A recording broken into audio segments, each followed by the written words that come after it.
and come again. If any visitors want to learn about the club, please see Ricky, who's mastering all the technology, or myself. Steve's not here today. I want to thank James White for greeting. James, great job.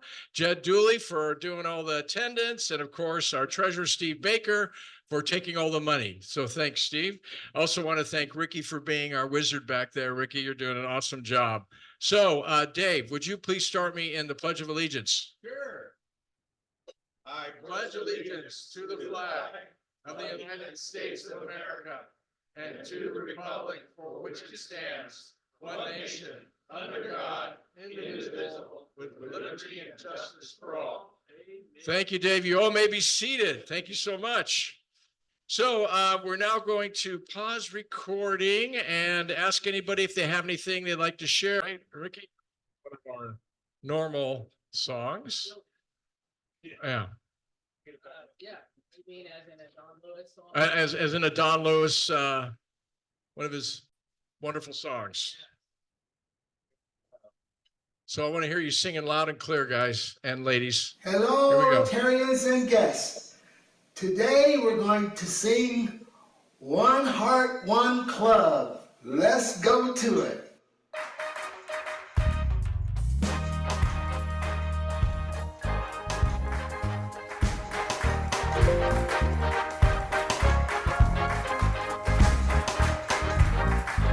One heart, one club, one club.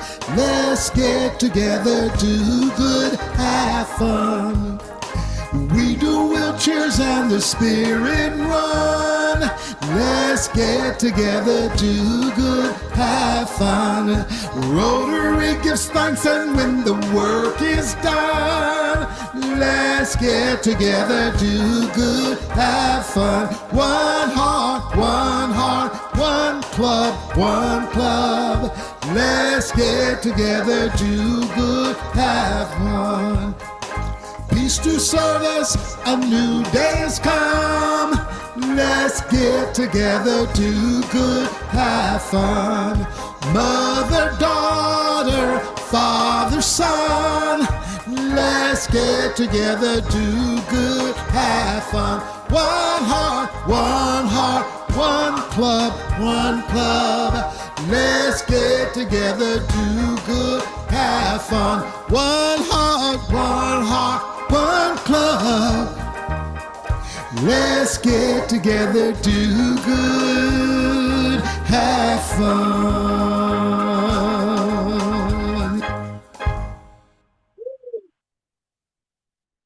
We miss Don Lewis. Boy, amazing man. Okay, Ricky, you're going to talk a little bit about the poker tournament? Yes, sir. Do you need a microphone? Yes, sir. Okay, coming your way. Alrighty, as you can see on the screen, and as the Don Lewis song we just sang was a good segue, One Heart, One Club, because we're having our poker tournament, big second annual fundraiser that we do every year. Actually, it's our 9th annual poker event, but it's the other one that we do besides the Spirit Run. So we just want to thank everybody who's contributed so far. If you've given in any way a basket or you're a sponsor, please raise your hand so we could give you a round of applause. Thank you, everyone. If you know someone that hasn't signed up yet, we still have some tickets available, and we would love to have you there tomorrow night. So it starts at 6 o'clock, 5:30, 6 o'clock for registration, dinner at 6:15. You can come just for dinner if you want to do that and join us, and I hope to see you there. It's going to be a blast. Dress up as your favorite villain or hero. Thank you. Yes. Which one is that? Yeah. Mr. President, we also want to thank those Rotarians who are there tomorrow to help. Each year we have in the event different functions. We get help from our members and their friends. So thank you so much. Great, thank you. Roger, are you ready for your inspiration? Come on up.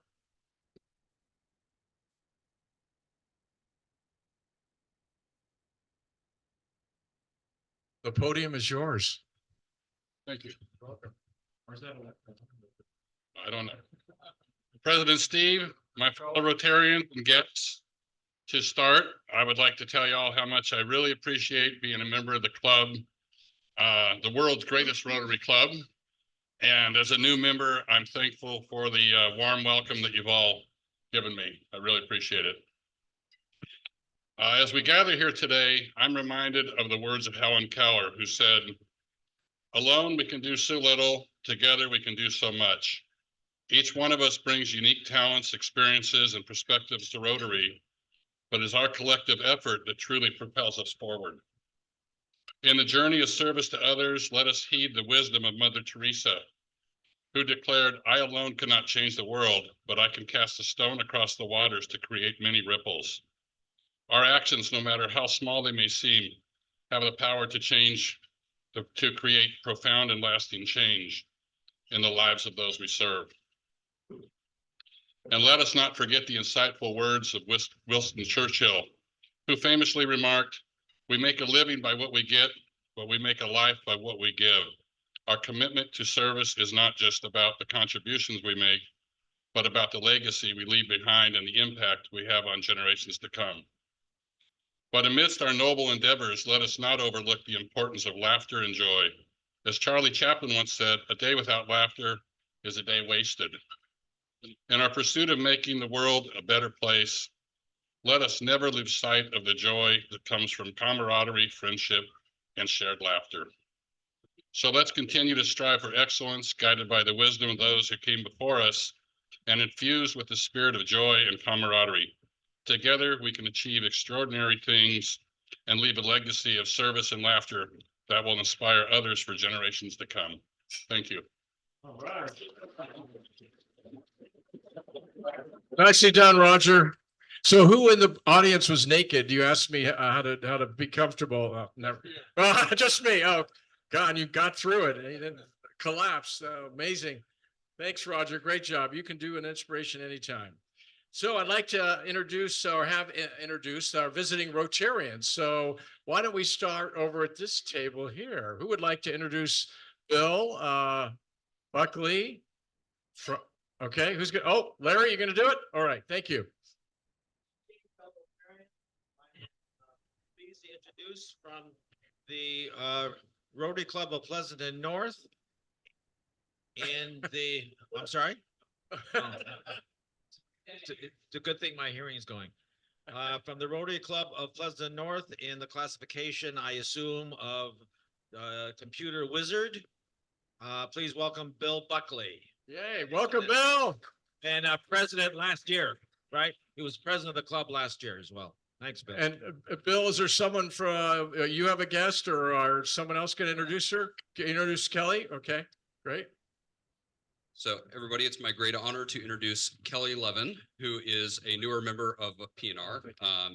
Her classification is personal chef. So.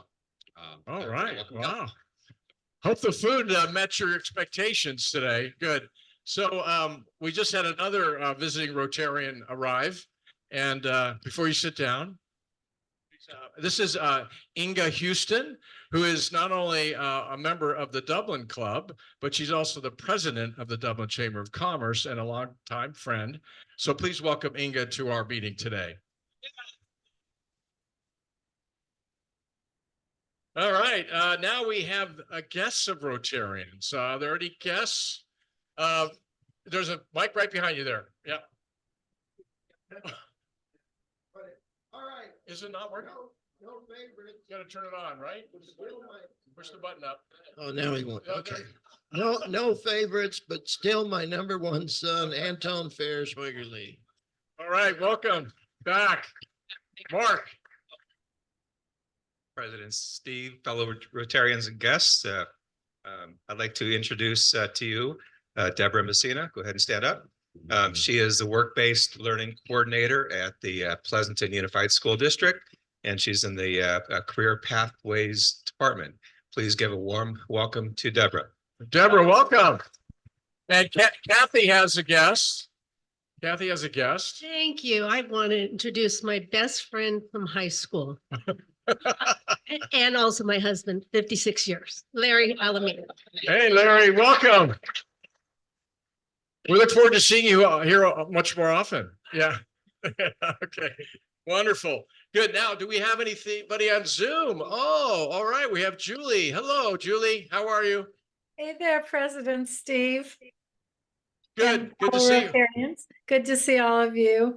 I'm out of town this week, but I will see you all next week.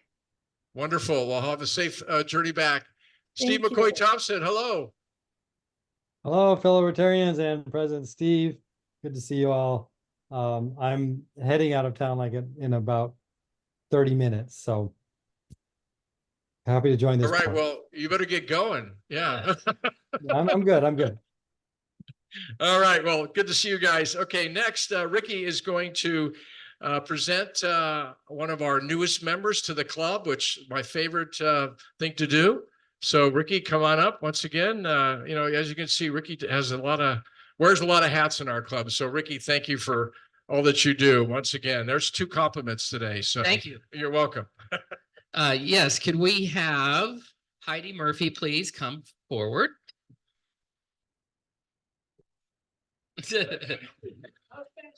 Give her the other mic, would you? Ooh, okay. We both get mics today. Awesome. How about that? So Heidi has just joined our club and we want to welcome her and we're going to give her some swag here in a second, but I'm going to ask her a few questions just to introduce. Do you remember the questions I was going to ask you? Vaguely, yeah. Okay. I can do it. Tell us a little bit about your family, then your job, that stuff. All right. So my name is Heidi Murphy. I work for the city of Pleasanton here as the Library and Recreation Director. I have 2 grown children, one who just deployed to Japan this morning. Yeah, and then another one who just moved to San Francisco. So excited to have her closer, a little sad to have my son farther away. He's in the Navy. He's a nuclear mechanic on the USS George Washington. And then let's see, my husband, you probably all know, Dave Spiller, the former police chief here. And I have a stepdaughter who's 16, goes to Granada High School, and we live in Livermore. And your vocation and job history a little bit? Oh, more about my job history. So getting here to Pleasanton as a library and recreation director, I actually started my career on the bookmobile for Santa Clara County Libraries. I loved that job. It was so fun. Got to go everywhere. From there, moved to Arizona, which lasted 3 years, not my favorite place to live. I worked for a school district out there. I ran 4 school district libraries and taught 19 classes a week, grades K through 12. That was a rough job. From there, I moved into recruiting. So I worked for BioPharma. I worked for lots of big companies as an outside recruiter. That was a lot of fun, getting the right people connected to the right job. And then I decided I didn't love working remote. So I applied at the town of Los Gatos and started as a children's librarian there. When I left, I was the library director and the director of communications for the city. And then I came back here to Pleasanton. I actually grew up here in Pleasanton, so it was fun to see the job open and come back here in 2016. Hobbies and interests. I love to bike. I love to hike. I love to bake. I love to garden. Gosh, what else? I love to read, obviously, libraries. That would be weird if I didn't. Yeah, I probably should have put that number 1. Love spending time with people. I love connecting with people. I love a good meal. We love wine tasting. Yeah, pretty much anything outdoorsy or food related, I love. So interesting, it's probably more interesting about my family, but I think it does say something about me. So when I was 18 months old, I fell in the neighbor's pool and spent 2.5 weeks on full life support. My sister was the one who found me. And so that really kind of solidified our relationship. The doctors had told my parents if I survived it all, I would have no brain activity. So just prepare for the worst. But for whatever reason, here I am today.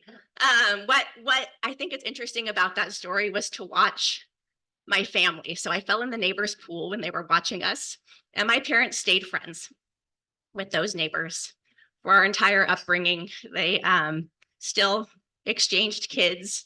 So this idea of just forgiveness and really understanding, and my sister, I think, you know, just the closeness that it brought to us, her being the one to find me, I think just was a great way to kind of view the world.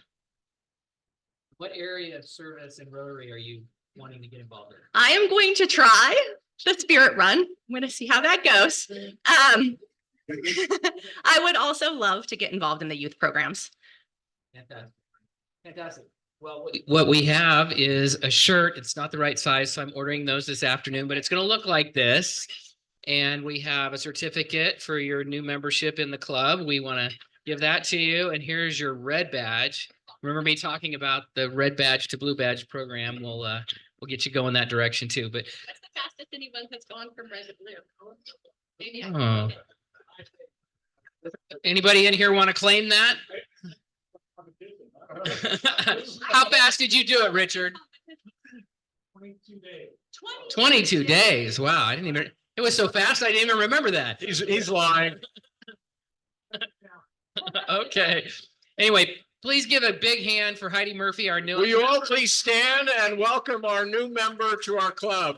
Thank you so much. Wonderful, Heidi. So glad to have you. Great. All right. So next, usually I'm asleep by 8:30 at night, but I got this call from one of our members. His name is Larry Annis. He said, Steve, you remember I want to say some things at the meeting today. I said, Larry, of course I remember. Why? I never forget things that you say. So will you please join me in welcoming Larry Annis to the podium? Larry, hello. Yeah, okay. Larry's coming up to talk about scholarships. Don't give him the microphone. Just don't give him the microphone. I know we do have speakers today, Larry, just so you know. Thank you for that warm welcome. I really appreciate it. I have a question for you. How many Rotarians does it take to replace Nancy Harrington as a scholarship committee? Why, Larry? The answer is 12.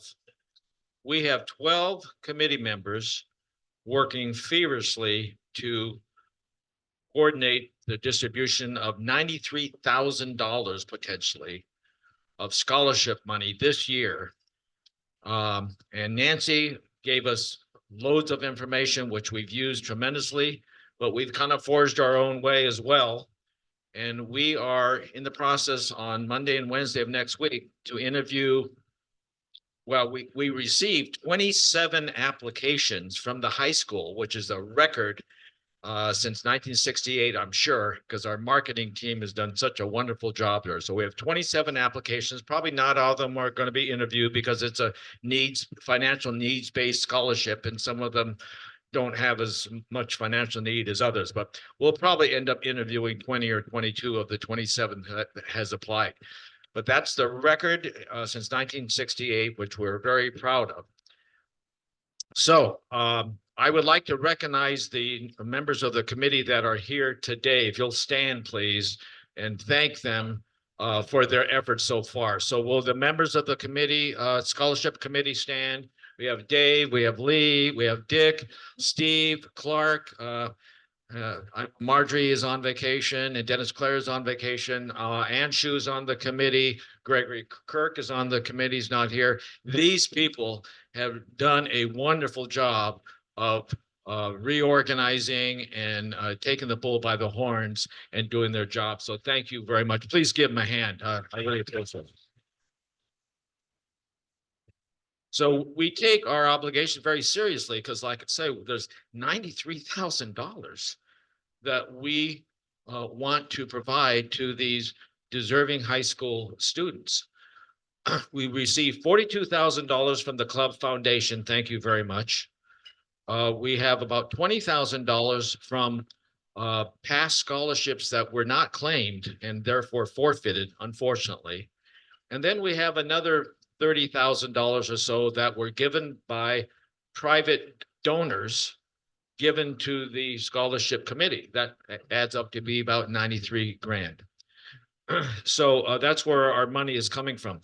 This year, we have 5 named scholarships, 4 of the traditional ones, the Warren Annis, Harry Platt, Bob Athenauer, and Roger Dabney Scholarship.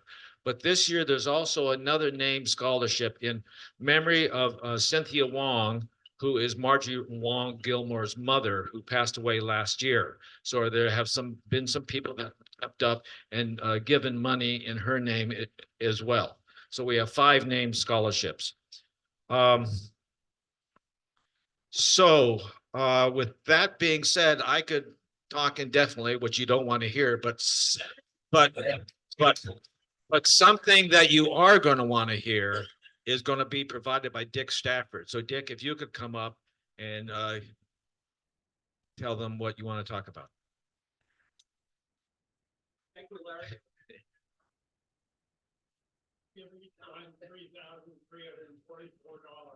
Yeah, is that what it works out to be? Thank you, Larry. We get a lot of testimonials from people who have received scholarships from us in the past. And oftentimes we'll kind of translate that to you folks. But I want to read a special one that we received a little bit ago that really demonstrates the value and the benefit that this whole program provides and what it does for people and how it changes lives. So let me just read this, if I might. Somebody's going to have to. I'm going to hold that. Would you like me to read it too? or no? Why don't you get it ready? One and a two. Hold on. You got it. Just a minute. You got it. So this is from one of our students in the past. I got it. You got it? Yep, don't worry. This is a letter we received recently, and she starts out, I hope you're doing great, which is a nice thing to ask. It's been a whole 2 years since I walked the halls of Amador Valley High School. And wow, a lot has happened. I'm just about to graduate from Las Positas College with my associate's degree. And guess what? I'm graduating with honors. Now, this is a person who had really struggled with a lot of issues in her life. And so this is doubly important, focused on her accomplishments. With the benefit of financial aid, I've been able to focus fully on school. Despite 2 learning disabilities, my grades have been really good. Goes on to say, nailed a 3.9 GPA at Las Positas and holding a concurrent 4.0 at Berkeley. How about that? But more than that, I've nailed this whole new confidence, learning to use my voice. I've been active as a VP of student government and as ambassador with Presidential Scholars at Las Positas College. More than that, I have some exciting news that I couldn't wait to share with the organization that believed in me. I got accepted to my dream school, UC Berkeley. I can hardly believe it. I'm over the moon. I want to thank you for selecting me for the Warren Anna Service Above Self Memorial Scholarship in 2022. Having financial assistance has been insanely important for my journey. Knowing that you believed in me when I was just starting to figure myself out made all the difference. This person has definitely gone through a transformation. It's been a couple of years, but the impact of your support and encouragement hasn't faded. Receiving this scholarship from the Rotary Club of Pleasanton motivated me to aim high, work hard, and believe in myself, even when things seemed out of reach. Thank you again for everything.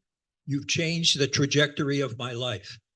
So if you ever wanted a testimonial that demonstrates the value of what we do as an organization, this is one of those times. So thank you all very much. Yes. We're gonna bring more of these. We're gonna bring more of these thank you letters and testimonials to you as we get them, because it's really significant. You all need to know what this does.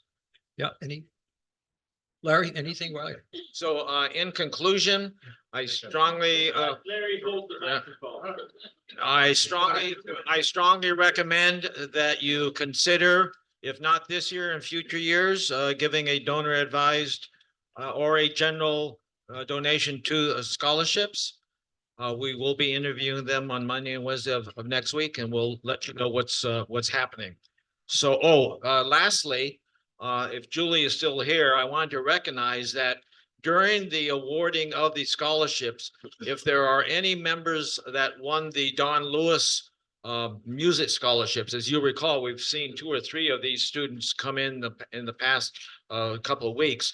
They were awarded a scholarship through the Cultural Arts Organization, but the money was funneled through our foundation. Therefore, Rotary was involved, and those students will also be recognized at the appropriate high schools when they have their acknowledgement activities. So we are partnering with the Don Lewis Say Yes Awards as well. So thank you for your confidence and your contributions and your support. We appreciate it. Oh, I got it. All right. Wow, that's amazing. 12 guys to replace one woman. That's the normal story, right, Nancy?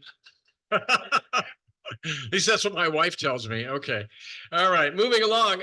Billy Buckley is here to give a brief presentation on a big event that they're hosting in a couple weeks. So give it up for Billy Buckley. Yeah. Who are you? Where are you from?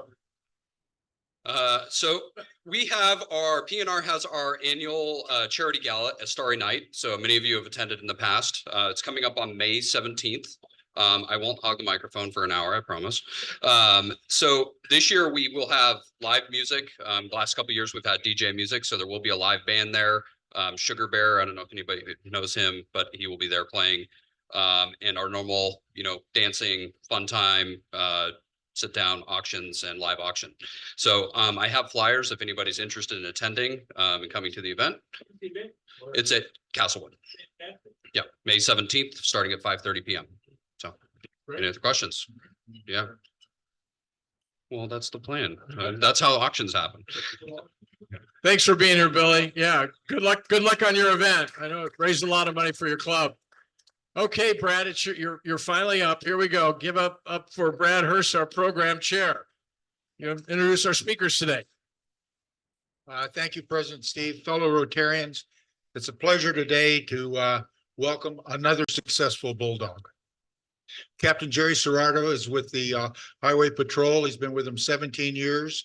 He's worked in a number of places throughout the Bay Area. He's going to give us a little education on the Highway Patrol. He is obviously a graduate of Fresno State, but the University of California at Fresno, not Fresno State College. Okay.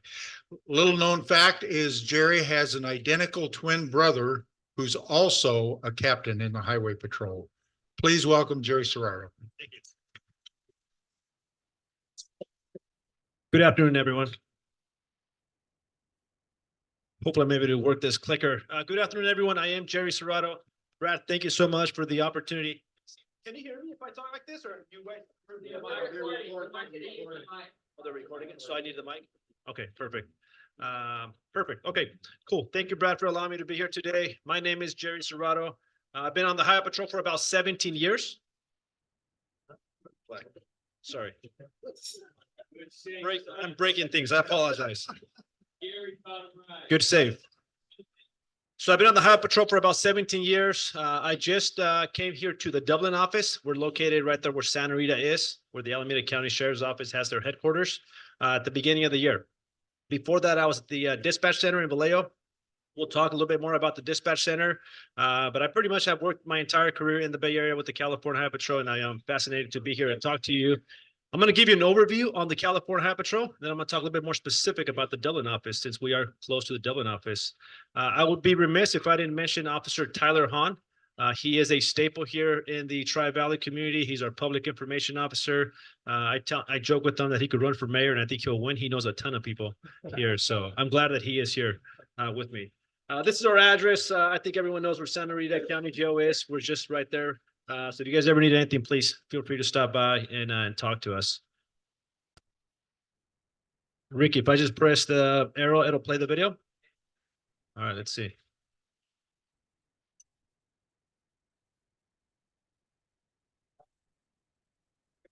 I do have a video that I want to show. It's about 8 minutes, and I think we'll do fine. How much time do I have to speak?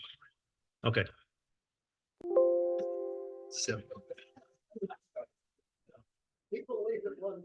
1:30. We'll make it work, I promise. It is a good video, and I think it's worthwhile to be able to play.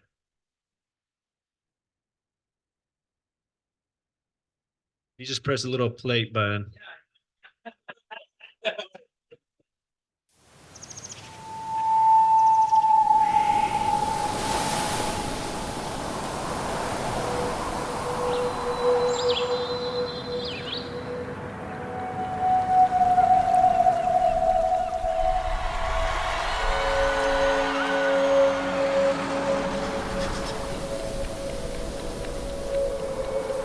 We are yours, California. It is our privilege to serve our golden home.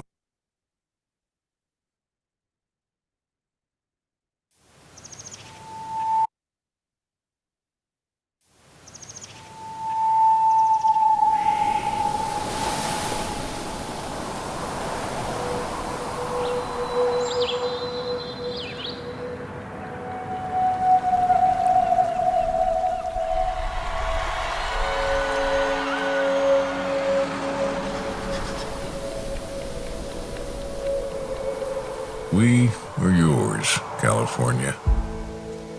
It is our privilege to serve our golden home out west. We've driven your roads for quite some time.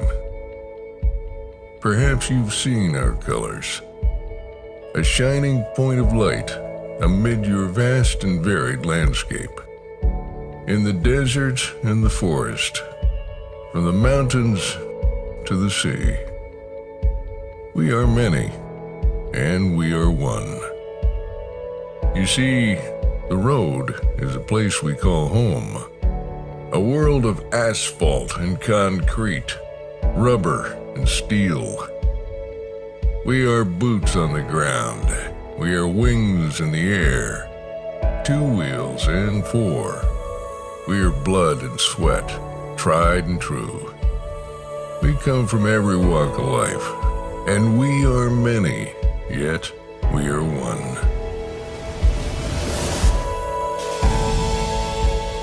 When you call for help, we'll pick up the phone. We'll find you when you're off the beaten path. We'll hold your hand when you're afraid and tell you things will be all right.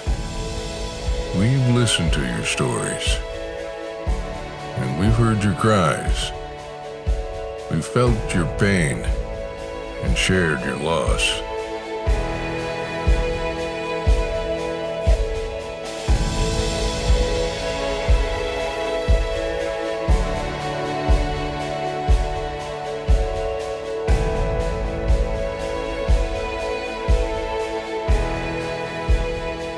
You give us purpose, and we will give everything to protect you.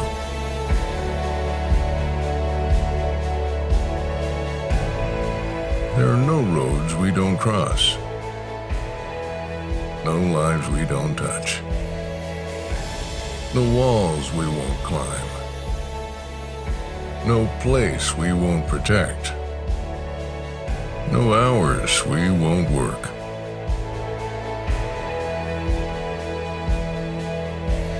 Our work is the kind that doesn't end.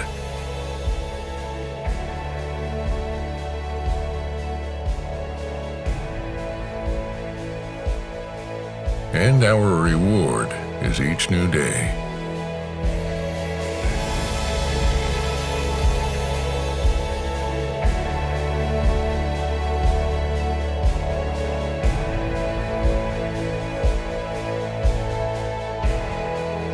Your trust has paved the way for our success. And our gift to you is a promise of nobility.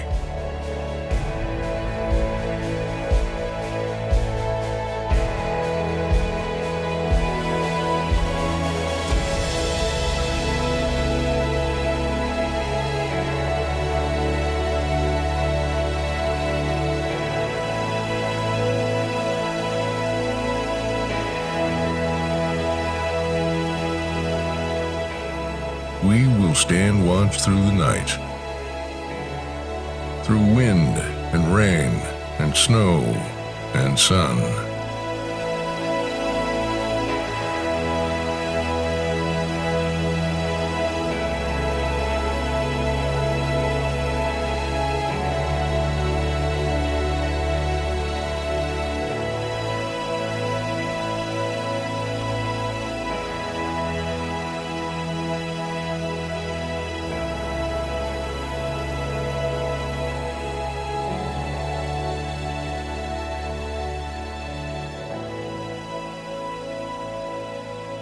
We are black and white, blue and gold. We are many. We are one. We are your California Highway Patrol.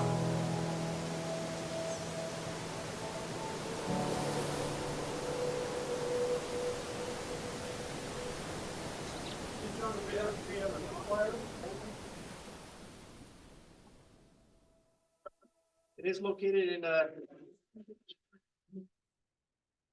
all right, can we forward to the next slide? Okay, perfect. So this video is also on YouTube. I don't know that too many people probably find it on YouTube or sometimes have the time to be able to go there and look at it. So I thought it'd be worthwhile to be able to share that with you. In short, we're everywhere. We're throughout the state of California. We have approximately 104 offices. We have road patrol offices. We have scale facilities for those folks who are familiar with commercial vehicles. You know, we do inspect those vehicles. We have canine officers who go out there and detect bombs, detect weapons, detect drugs. We have those as well. We have airplanes. We have helicopters that go and patrol the cities and assist, in different type of events. We have our dispatch center. We do a lot of things. And I think it's important to note that I think all too often when we talk about the police, sometimes often, and I don't think this crowd does this, but I think sometimes people think, hey, we just write tickets and we arrest people. And yes, that is a major part of our job, but we also do so much more.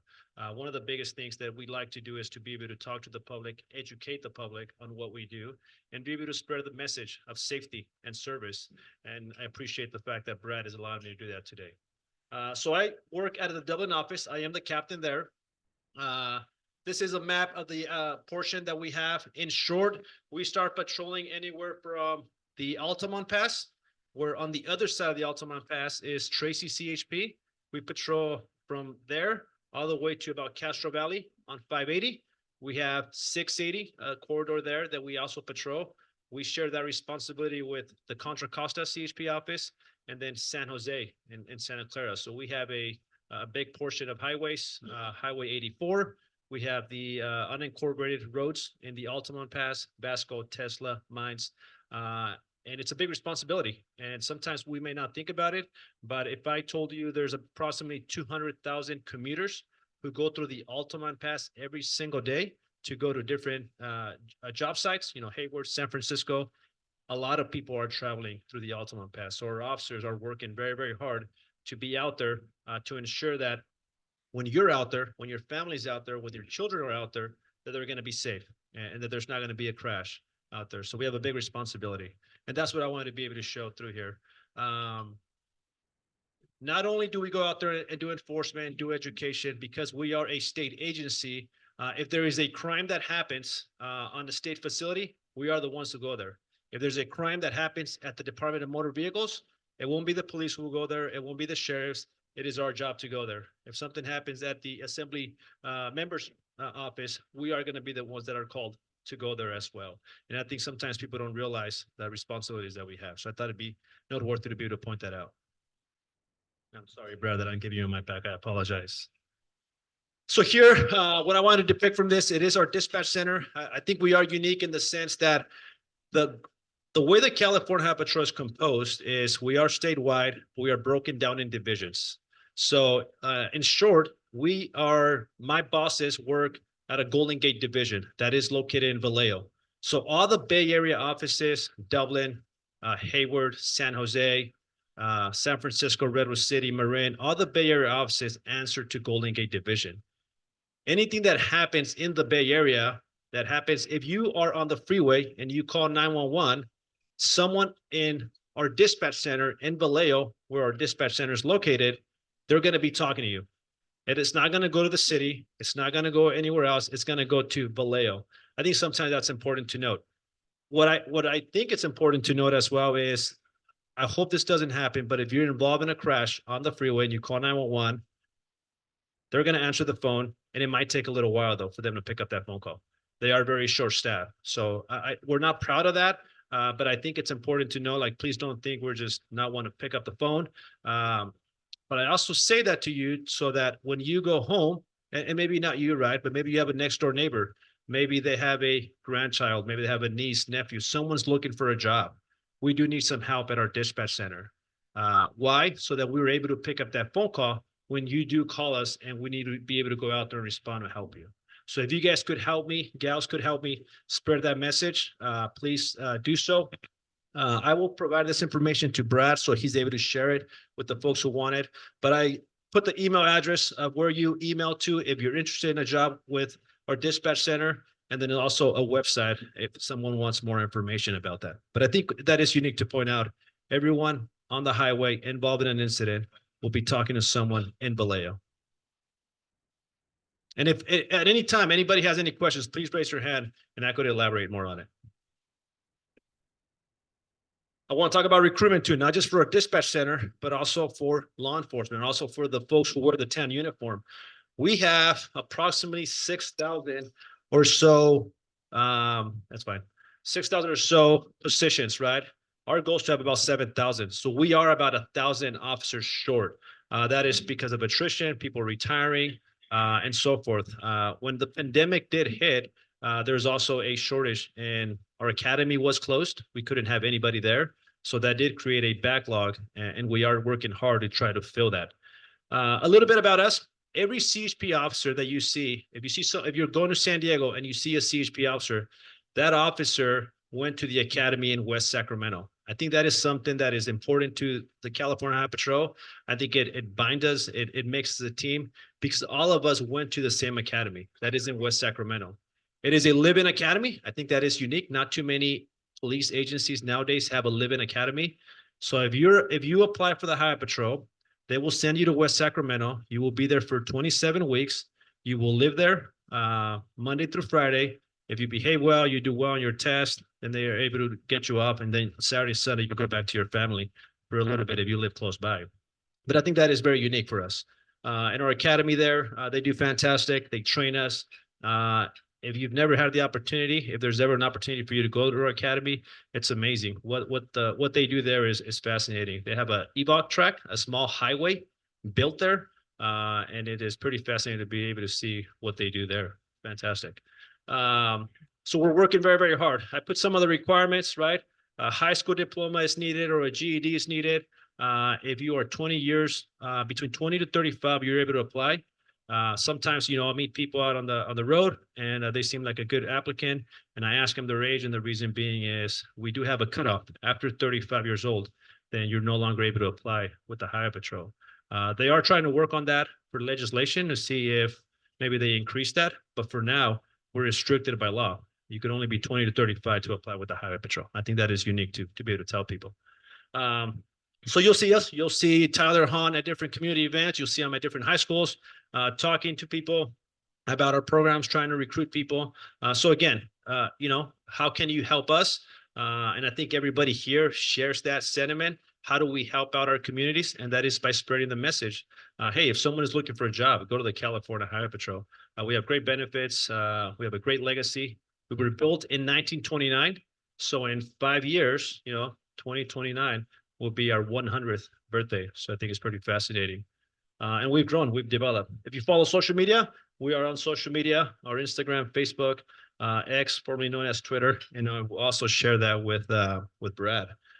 If you have some downtime later today or later, if you go to YouTube, we did have it's called Cadet Series, where they filmed a graduating class at the academy, like what the training is. So for those folks who are considering being a police officer, and they're like, hey, what is it like to be a police officer?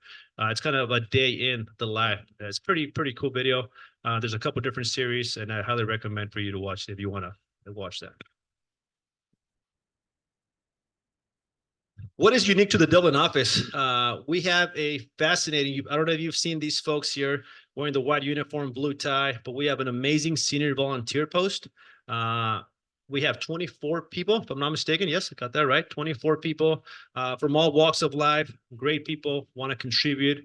A lot like you, being here and contributing on scholarships, different type of events. Our senior volunteers do fantastic work. They help us out to make our operations more efficient. They go to schools to do some, crosswalk so the kids make it safe to their school. The adage of it takes a village to raise a child. I think I see it every day when I see my senior volunteers doing fantastic work. So if that's something that maybe you're interested in, maybe you don't live in Dublin and you cannot go to the Dublin office, but every CHP office should have a senior volunteer post. So maybe a relative of yours who lives elsewhere, they're looking for something to do and want to give back to the community. Tell them to go check out the nearest CHP office and they'll get them going.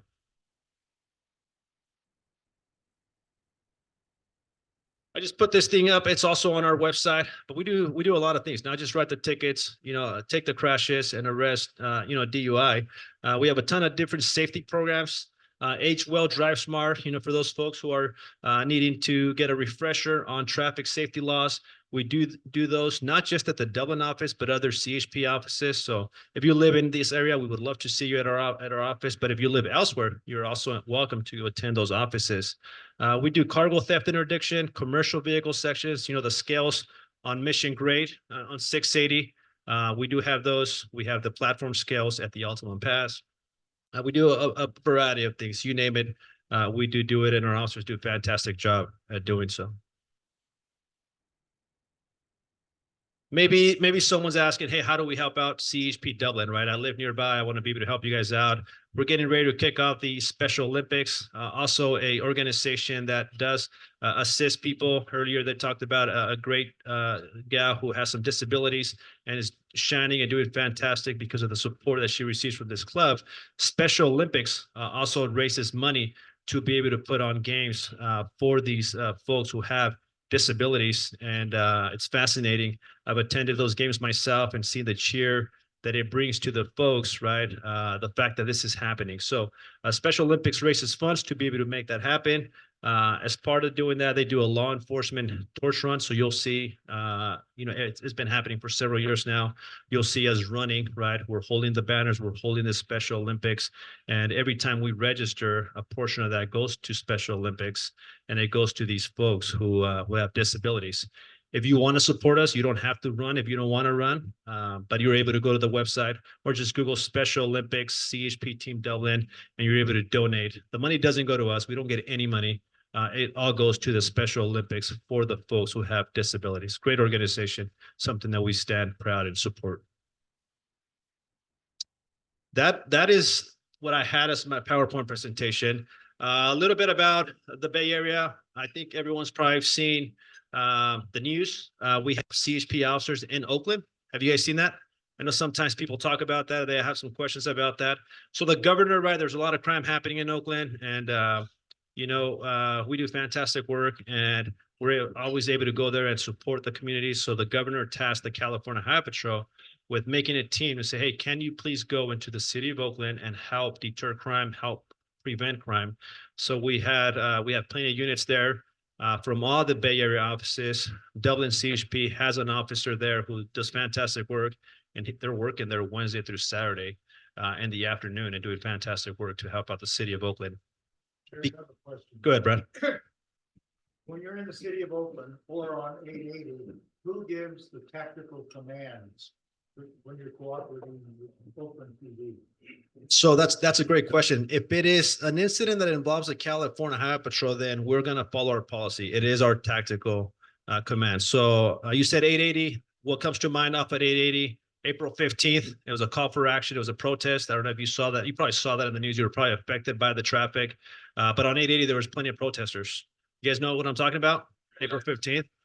Yes, it happened. And so that happened on, if it's happening on the freeway, we are the incident commanders. We were the ones making the tactical decisions. If we're in the city of Oakland working on this task force that the governor appointed us to, if we're involved in an incident, then if we created that incident, we're the ones making those tactical decisions. We have our policies and we're going to abide by those policies. So because of the great work that's been happening in the city of Oakland, just 2 days ago, fresh off the press, is Bakersfield over in the Central Valley, by the Grapevine. That's also happening. They requested, they said, hey, we have too much crime going on. We need help. We can no longer support this. And the governor looked at the California Highway Patrol and said, hey, you guys do fantastic work. Can you guys go please help out Bakersfield? So we're also in that city now helping out as well. So we do a lot. We do a lot. And luckily, testament to the officers, right? Officers like Tyler Hunt who go out there and do their job, but they do it with professionalism. They do it with respect. And I think that goes a long ways. Because, all too often, we do hear when we talk to people, like, I'm glad that it's you arresting me, the California Highway Patrol, believe it or not. And it's not a knock on anybody else, but they do point that out. And we just, that's big on us to be able to treat the public with professionalism. Sir, go ahead.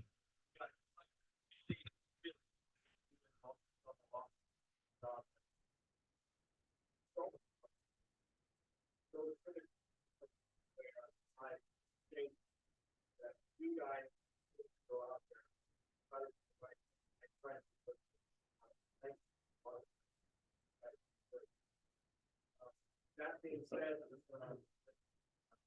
far as Oakland is concerned, I understand that in a short period of time when you started working there, that you found something like 800 stolen cars.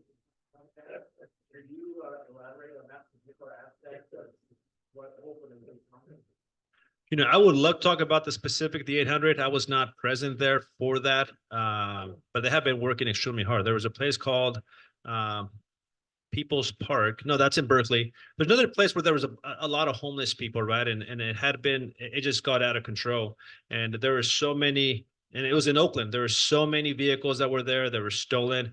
I remember our officers worked in conjunction with Caltrans, because it was Caltrans property. They recovered so many cars there. So that might be the location they're referring to. Thank you. Captain, I'd also like to recognize that the work that you guys do, I'm not sure everybody appreciates it, the amount of list that you put there for duties that you're responsible for, including state police, basically. You are state police in all areas, right? But also that, not everybody knows this, but we get an inspection every year, twice a year at our company for 38 years, where they do a complete inspection. The guy shows a CHP in a van, in jumpsuit, gets underneath every single vehicle, all school buses, all buses from the state, and then they give them an inspection. They also are the final inspection for what he's talking about, school bus certificate driver. It's the highest level of chauffeur commercial drivers you can receive. They administer the test, and they also do the test and the whole piece of it. And you can't get this. It's not an easy thing. It's not like going to DMV used to be in the old days and kind of run through a test. They really put it through the drill. That makes it a huge safety for our kids everywhere. We appreciate it. Thank you for administering that, and thank you for all you do all the time too. We appreciate you. I appreciate it. Thank you for sharing that with us. Thank you. Thought I saw a hand raised. Ricky, go ahead. Yeah, thank you for all that you do. I was curious, you mentioned the scales earlier. I've always been wondering do all truckers have to pull over? They're open sometimes, they're not. What are they looking for other than just weighing them to make sure they're in compliance? Could you share a little bit about that? I'm curious about it. Yeah, so that's a great question. Yes. So as far as the first question, do all truckers need to stop at the scales? No. There are certain truckers, right, trucking companies, right, that if they are safe, right, they've passed the certifications that you mentioned, they haven't been involved in a wreck, right, they get safety points, right, and they work with a company called PrePass. It's one of them that comes to mind. And if they have good safety ratings, and sure, they're able to bypass the scales. And there's a transponder that they have, so we know exactly what car, who was it that passed, and it's okay. But if someone does it outside of that, if they don't have those transponders, that PrePass that comes to mind, then they are required to stop at the scales, and they go through different levels of inspections there. It's pretty, oftentimes you will hear in the trucking industry, right, because they have CB radios, and sometimes we have access to those CB radios, and we listen to the chatter, and they are very concerned when they see the ones with the camper shell, the pickup trucks. That's strictly they're doing commercial, and they get scared when they see those. They don't like seeing those a lot because it might not be a good day when they get pulled over and they just have to go through all those inspections. So something as it comes to mind, I think a good safety message, right, always is, I don't know if you watched the news recently, but Tracy CHP just 2 days ago over on I-580, Interstate 580 on the other side of the Altamont Pass going towards Tracy Hills. There was a person who was coming from the Bay Area, and he was with an 18-month-old in the back seat. And if you haven't seen it, please try to find that video, because even to me, and I've gone to many, many tragic scenes, it was scary for me to watch. And just to know that my families are on the freeways. And this person is going the wrong way in the number 1 lane. And someone else is recording him on the other side of the road, and the video's gone viral. And if it wasn't for the actions of a Tracy CHP officer, who's soon to be May 1, going to be promoting to our office, and I'm so glad to be having him. He's going to be a sergeant with us. He's truly a hero. He got the phone call, right, the radio call that this is happening, and he starts running with a traffic brake. Maybe you've seen some of our officers, and they start doing this. Sometimes, believe it or not, kind of funny. People will call dispatch and say, I think an officer is drunk, because they're weaving. We get those calls all the time. And it's called a traffic break, right? And what we want to do is maybe there's some debris on the roadway, so we need to stop traffic so no one damages their vehicle, no one gets involved in a crash. And then we stop everybody, kind of make a wall, then we go and find out what's happening. So this officer gets his call. It's about 7 o'clock at night, and he runs a traffic break. You can see it on the video. And luckily, he puts on his lights and siren, and the guy stops. The guy was arrested for DUI. He was arrested for several felony charges, child endangerment. Luckily, no one died. I assure you that had that officer not done that, he would have wrecked with someone, and there would have been some fatalities. If not one, there would have been several. But the safety message, for whatever reason, I don't know what is happening, right? And we work hard with Caltrans to identify locations and make sure that the on and off ramps are properly marked. We're getting a lot of wrong way drivers, and it's not just happening in the Bay Area. It's happening throughout the state of California. And it seems like they're always in the number 1 lane. They think the number 1 lane is the lane they're supposed to be in. So maybe just as a cautionary tale, maybe stay away from the fast lane, stay away from the number 1 lane. For whatever reason, that attracts wrong way drivers. I tell that to my wife. I have my wife and I have 3 kids. And I tell them just stay away from the fast lane, because for whatever reason, it attracts wrong way drivers. So we work hard. I promise you that we work extremely hard. I'm not trying to scare you. It's more of an awareness situation. But any other questions that you may have? Go ahead, ma'am.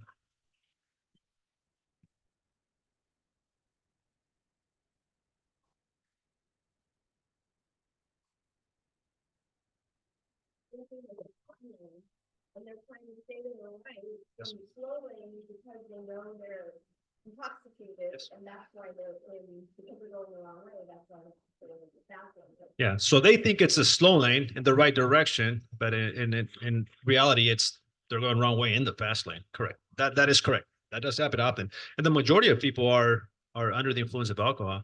We've seen a spike in people under the influence of drugs. The California Patrol it's a statewide coordinator in what is called the drug recognition examination program. So if we think someone is under the influence of a drug, of a prescription pill, there's a variety of tests that we have to administer. So we're working very, very hard to ensure that our officers are properly trained to be able to combat that.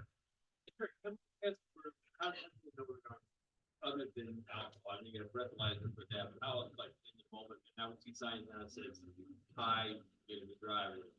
Yeah, drive high, get a DUI. Yeah, you pay attention to the signs. I appreciate it, sir. Thank you very much. Thank you. Thank you. I'm glad those signs are working. Yes. So currently there is no. Currently, that's a couple of days ago. Currently, there is no chemical test. Great question. Currently, there is no chemical test that we could administer on the side of the road for drugs. We'll draw blood, right? And then the blood will come back and will prove to us what that person had in their system. The drug recognition examination program is a 12-step process that walks someone through clinical tests, right? From looking at the eyes, doing things like a Romberg test where we're, having people close their eyes, estimate 30 seconds, right? There are tests that have been proven in court that doctors have proven to say, hey, if someone does X, Y, and Z, they're under the influence of either a stimulant, a narc, and so forth, or cannabis. So right now, the only chemical test that we could administer is for alcohol. But great question. Go ahead, sir. Yeah. So often nowadays, when we're driving down the freeway, we see some car that's just weaving in and out of traffic going out as 80, 90. 100 miles an hour. And what's the best way for us to respond to alert you or however we could do that? So that you can maybe follow up on that. I mean, it's such that we don't have time to get the license number. We could maybe say it's a sports car and it's red or something like that. We don't have a lot of other details, but very frustrating. We're always saying to ourselves, well, where's the highway patrol? I wish I could find them. That is a great question. I'm glad you talked about that, because I was going to talk a little bit about road rage. And the best advice that I can give you is to be a good witness. Even if we're off duty, right? Well, we tell our officers to be a good witness. If you're able to capture some details, right? Maybe not the license plate, right?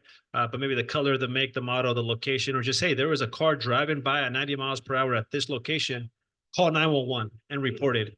What all too often sometimes happens is, people with good intentions, they want to go and get up to that car. And those folks that are driving like that, then they pay attention. They're like, hey, so-and-so is following me. And then it becomes a road rage incident. So the best advice when you see something like that is, in short, don't antagonize someone. don't honk at them. Don't, flip them off. Don't, tell them to slow down, because you have no idea if they're under the influence of a drug. You have no idea what's happening in their life. Maybe it's just a really bad day. And next thing you know, sometimes that's why we have these road rage incidents or even freeway shootings, where it's not targeted. It's just someone who was being antagonized. So the best advice that I can give you is call 911 and be a good witness. Thank Okay? you so much. Thank you very much. Thank you.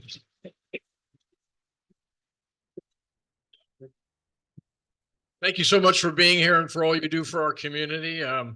I'm Tom. I was going to ask the same question. We're on the freeways. We see these crazy drivers and they're gone before you know it. So we'll certainly think about calling 911 in the future. So thank you so much. Okay, moving along here. We got a few minutes. There is one important announcement that I'd like to make before you leave, and that is one of our members is celebrating a pretty amazing birthday. He's going to be 85 at the end of the month, and that's Mr. Bob Silva. 85. Do you want us to sing happy birthday, Bob? Yeah. Happy birthday to you. Happy birthday to you. Happy birthday, dear Bob. Happy birthday to you. And many more. All right. Good job, Bob. Hope you have a special day. And just so you know, next week we have another great speaker. Thank you, Brad Hurst. Nick DeHaja, who's the CEO of the Oakland Zoo. I understand he's going to bring a few animals with him. I was just guessing. Is that true? Oh. A giraffe and a couple apes. No, we have apes here, so we're good. Okay. All right. So let's do the opportunity drawing. Are we ready for that, gentlemen? Yeah. All right. Yes, sir. Yes, sir. Are they going to be bigger than last year's or this? Oh, okay, good. All right. Go on, like, Costco artichoke. I'm just kidding. Oh, sorry, Bill. Okay, our first winner, ticket 84292. Oh, yeah, Julio. Yeah, we had quite a few sold today. Okay, what do we got? All right. So we have the next one is 323 are the final three numbers. 323. Mark? Oh, Bill Burke, of course. Of course. Whoop. Deborah, I want to thank you for coming today. And I think it's Andrew Lee. Thanks for coming. We didn't get a chance to introduce you. We have a second. Do you want to tell us who you are? What's you interested in Rotary or what's going on?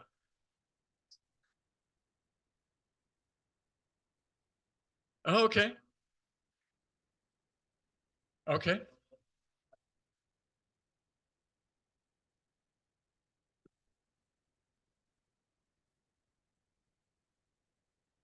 Oh, wonderful. Well, good. Did you win? Oh, awesome. Wow. Well, welcome back and we hope to see you again. So on that note, we will adjourn our meeting.